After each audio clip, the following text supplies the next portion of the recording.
Story 1. The Knocking in the Storm.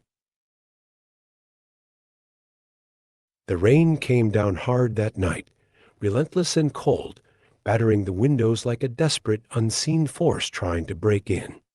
My parents had left in a rush earlier in the evening, murmuring about an emergency at work. They promised they'd be back soon, but as the hours dragged on, the promise felt hollow. The house, usually so full of life, was now a cavern of shadows and unease. It wasn't the first time I'd been left alone, but something about this night felt different. The storm outside seemed to have swallowed the world, leaving me in a void where only the sound of the wind howling through the trees and the rain tapping against the windows existed. Darkness pressed against the glass, thick and almost tangible, as if it could seep through the cracks and engulf me if I let it. I turned on the TV, hoping to drown out the storm's eerie symphony, but static flickered across the screen, the power struggling against the tempest outside.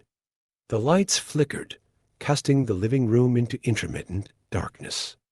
I tightened the blanket around my shoulders, staring at the window, half expecting something or someone to appear on the other side of the glass. My eyes drifted to the clock. Midnight. My parents should have been home by now. I reached for my phone, only to find it dead. Of course. The charger was upstairs, but I was too scared to go and get it. Then there was a knock at the door. I froze, my heart skipping a beat. Who could be out there in this weather? The knock came again, more insistent this time, echoing through the empty house. I stood up slowly, my legs shaky, and approached the door. I peeked through the peephole and saw her a woman, drenched and shivering on the porch, her hair plastered to her face. I recognized her vaguely. She was the new neighbor who had moved in a few houses down. I opened the door just a crack, enough to see her face. Her eyes were wide, almost too wide, like a cornered animal. She smiled, but it didn't reach her eyes. "Are you alone?" she asked, her voice barely a whisper over the storm's roar. The question made my stomach drop. No, I lied, my voice trembling. "My parents are here." She tilted her head, studying me with a cold, calculating gaze. For a moment, the only sound was the rain pounding around us. Then, without another word, she turned and walked away, disappearing into the darkness as if she had never been there. I quickly shut the door, locking it, my hands shaking. I tried to calm myself, to convince myself that it was just a harmless encounter, but the way she looked at me, it wasn't right. Bien, Mick and H. I backed away from the door, retreating to the living room. I turned off the TV, plunging the room into silence. The house felt different now, like it was holding its breath. I glanced at the door again, half expecting her to return, to knock again. But there was nothing, just the rain beating down on the roof, a relentless reminder of my isolation. An hour passed, maybe more. I started to relax, telling myself that my imagination was playing tricks on me. But then I heard its footsteps, faint and deliberate, coming from upstairs. I froze, my blood turning to ice. The sound grew louder, heavier, as if someone was walking from room to room, searching for something. Or someone. My parents weren't home. No one else had a key. Panic surged through me.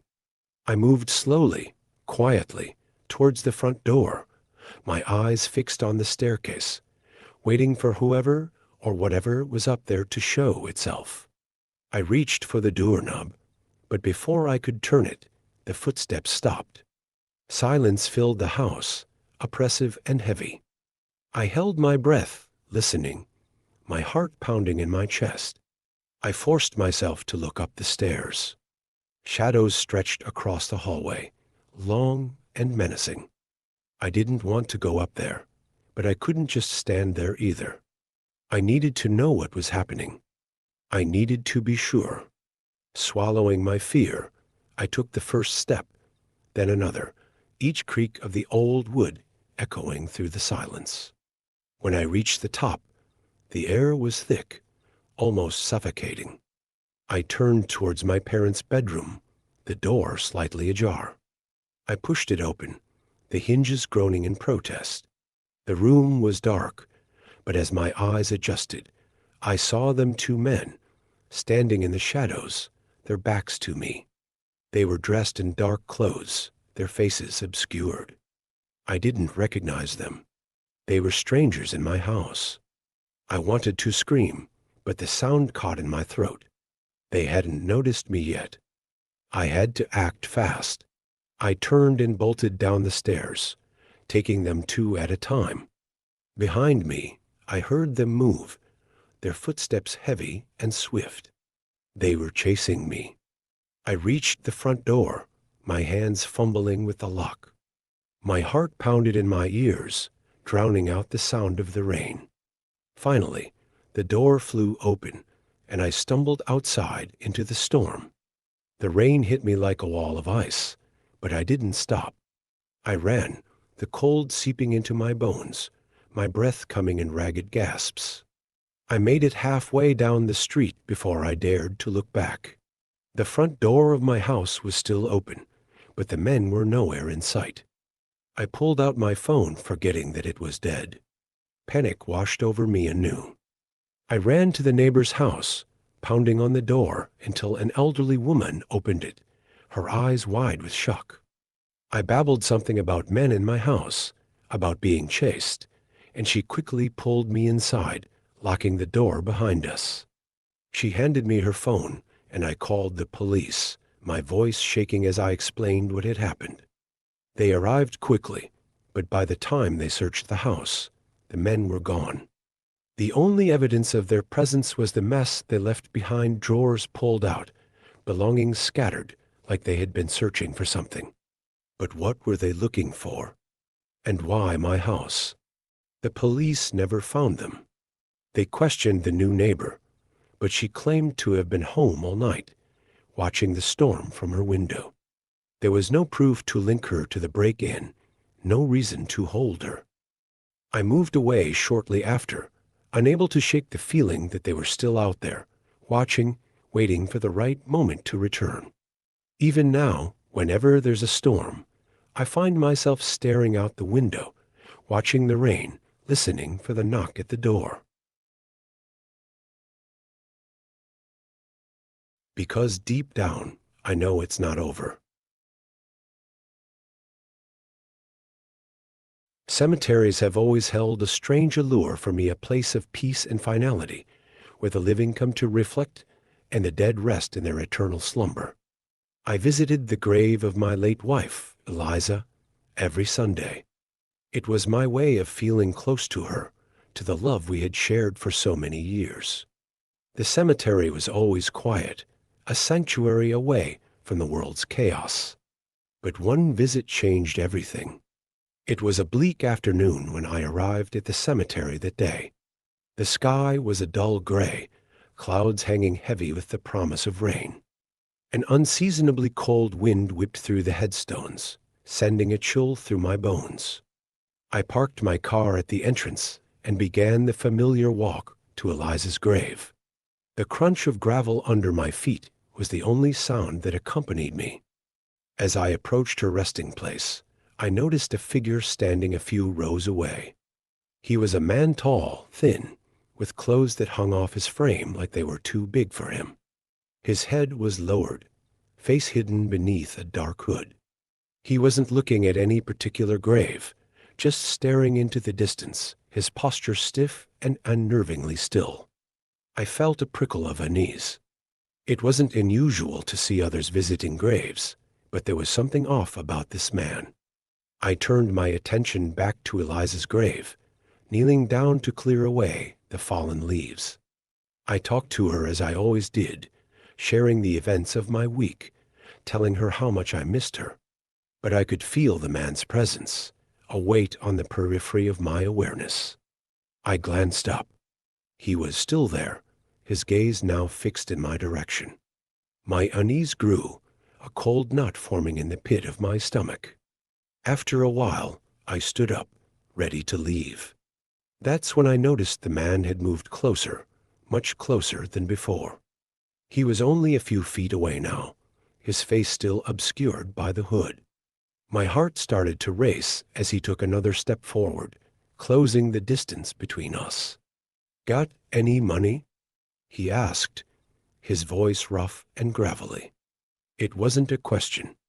It was a demand. The way he spoke sent a shiver down my spine, an edge of menace in his tone. I don't have any cash on me," I stammered, taking a step back. It was true. I never brought much with me to the cemetery. He didn't seem to believe me. His eyes narrowed, and he stepped closer, his movements slow and deliberate. "Don't lie to me," he hissed, his breath visible in the cold air. "Everyone's got something. Give it to me." My pulse quickened. I glanced around, hoping to see someone else, anyone who could help. But the cemetery was deserted. It was just me and this man, and the gravestones that stood like silent witnesses. I shook my head, more out of fear than defiance. "I don't have anything for you," I said, trying to keep my voice steady. He clenched his fists, his body tensing as if he was preparing to lunge at me.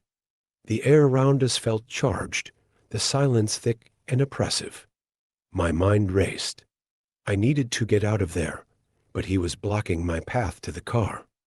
"I'm leaving now," I said, my voice trembling despite my attempt at calm.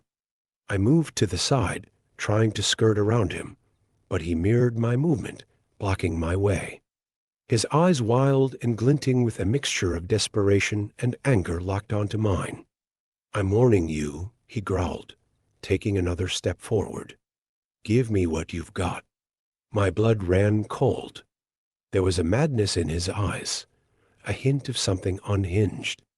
I could feel the threat hanging in the air, palpable and dangerous. Without thinking, I turned and ran. My legs moved on instinct, adrenaline propelling me forward as I sprinted down the gravel path.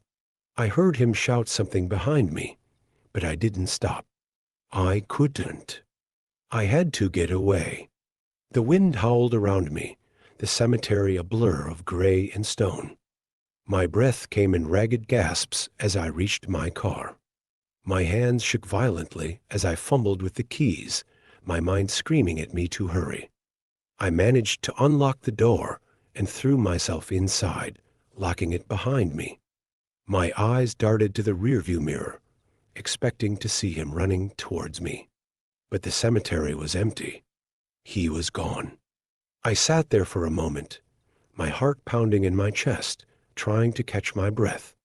My mind was a whirl of fear and confusion. Who was he? What did he want? And where had he gone? I drove straight to the police station, my hands still shaking on the wheel. I reported the incident, describing the man in as much detail as I could. They assured me they would investigate, but I could see the doubt in their eyes. A few days later, I received a call from the police. They found him. Or rather, they found his body. He was discovered in the cemetery, lying beneath a broken headstone. His neck was twisted at an unnatural angle, his eyes wide open, staring into the void. There was no sign of how he died or how he ended up there. It was as if the earth had swallowed him whole. I visited Eliza's grave again after that, but only during the day when the sun was high and the cemetery felt less ominous. Yet, every time I walked that path, a chill would run down my spine. The gravestones seemed to loom taller, the shadows darker, as if they were watching me. And sometimes when the wind blew just right, I could almost hear a whisper, a voice rough and gravelly, demanding something I could never give. Even now, I can't shake the feeling that he's still there, lurking among the graves, watching and waiting. And in the dead of night, when I close my eyes, I see those wild, glinting eyes staring back at me, as if to remind me that the dead do not always rest in peace.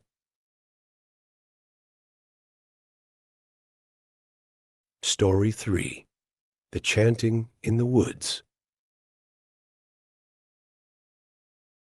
My friend Jake and I had been planning this camping trip for months. We wanted to escape the noise of the city and immerse ourselves in nature, far from the crowded trails. We found the perfect spot deep in the woods, miles away from civilization.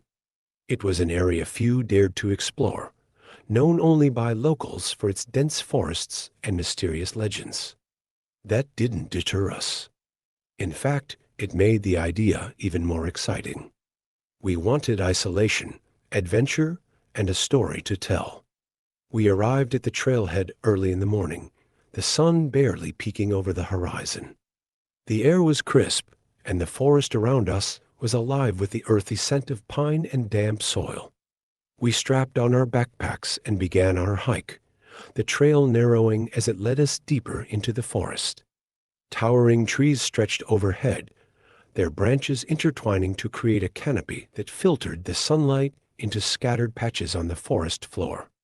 As we ventured further in, the sounds of the outside world faded away, replaced by the rustling of leaves and the occasional call of a distant bird. The forest felt ancient, its trees like silent guardians watching over us. Hours passed, and we found a small clearing surrounded by thick trees, seemingly untouched by other campers. It was perfect. We set up our tent and gathered wood for a fire. As the sun dipped below the horizon, the forest transformed around us. The chirping of birds gave way to the chorus of crickets, blending with the crackle of our campfire. Shadows danced on the trees, and the warmth of the fire provided comfort against the cool night air. We ate our dinner, talking about nothing in particular, enjoying the solitude and the peace that only nature could provide. Eventually, we decided to turn in, eager for a good night's sleep after the long hike. I fell asleep almost immediately, the steady rhythm of the forest lulling me into a deep slumber. I awoke sometime in the middle of the night. The fire had burned down to glowing embers, casting faint light around our campsite. For a moment, I lay still, trying to figure out what had woken me. Then I heard a faint, rhythmic sound coming from just outside the tent. It was like the soft crunch of something moving over the forest floor. I sat up, my heart beginning to race. Jake was still asleep beside me. I strained my ears, listening. The sound came again, closer this time. My mind raced through the possibilities: an animal, a deer, maybe a fox. But something about it felt off. It wasn't the cautious steps of a forest creature. It was deliberate, like footsteps. Slowly, I unzipped the tent flap and peeked outside. The forest was dark, the trees looming like silent sentinels. I scanned the clearing, searching for the source of the noise, but saw nothing unusual. The fire's embers glowed faintly, casting dim light, but there was no movement. Just shadows. I was about to pull the flap shut when I noticed something: footprints. They were clear, unmistakable imprints in the soft earth, leading toward our tent. My breath caught in my throat. They were too large to belong to an animal, and too fresh to have been there before we set up camp. I shook Jake awake, my voice barely above a whisper. He grumbled, rubbing his eyes, but when he saw the look on my face, he sat up, instantly alert. I pointed to the footprints, and his expression shifted from confusion to alarm. We sat in silence, listening for any sound, any sign that we weren't alone. That's when we heard the chanting. At first, it was distant, a low, rhythmic murmur, like a voice carried on the wind. The words were indistinct, but the tone was unsettling, a monotonous drone that seemed to seep into the air around us. We exchanged a glance, both of us too scared to speak. The chanting grew louder, more distinct, though the words remained incomprehensible. It was coming from the direction of the footprints, from the dense woods just beyond our camp. My heart pounded in my chest, a cold sweat breaking out on my skin. We grabbed our flashlights, their beams cutting through the darkness as we aimed them towards the trees. But we saw nothing, just the endless expanse of the forest. Then, through the darkness, we saw him. A figure emerged from the shadows, stepping into the dim light of our dying fire. He was tall and gaunt, his clothes ragged and filthy, hanging off him like tattered rags. His hair was long and matted, obscuring most of his face. But his eyes, those eyes were hollow and empty, as if there was nothing human behind them. He stood there, swaying slightly, his lips moving in that same eerie chant. His voice was barely above a whisper, but the words, whatever they were, seemed to vibrate in the air, filling the clearing with an unnatural energy. Jake and I were frozen in place, unable to move, unable to tear our eyes away from the figure. For what felt like an eternity, he just stood there, muttering to himself, his eyes unfocused. Then, without warning, he lunged at us, his arms outstretched, his chant turning into a guttural scream. We scrambled backward, tripping over each other in our panic. Jake grabbed a branch from the fire, brandishing it like a weapon. The embers flared to life as he swung it at the man. The figure recoiled, a low growl escaping his throat. For a moment, he seemed to hesitate, his hollow eyes flickering with some unreadable emotion. Then, with a final haunting whisper, he turned and fled back into the woods, disappearing into the darkness as suddenly as he had appeared. We didn't wait to see if he would return. We grabbed what we could carry and bolted, leaving our tent and most of our gear behind. We ran through the forest, branches whipping at our faces, the chanting still echoing faintly in our ears. When we finally reached the trailhead, exhausted and terrified, we collapsed on the ground, our breaths coming in ragged gasps. It wasn't until the sun began to rise that we felt safe enough to move again. We reported the incident to the authorities, but they didn't seem surprised. They told us about the man, how he had been living in the woods for years, performing strange rituals, targeting campers who wandered too far into his territory. We never went back to that forest. Even now, years later, the memory of that night sends a chill down my spine. The man, his hollow eyes, and the haunting chant still linger in my mind, a reminder of the darkness that can lurk in the most unexpected places.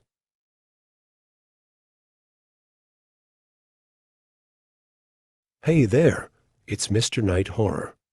If you enjoyed this eerie journey and want to dive deeper into the shadows with us, don't forget to subscribe and hit the notification bell. Thanks for watching, and I'll be back with more spine-chilling tales tomorrow. Stay haunted.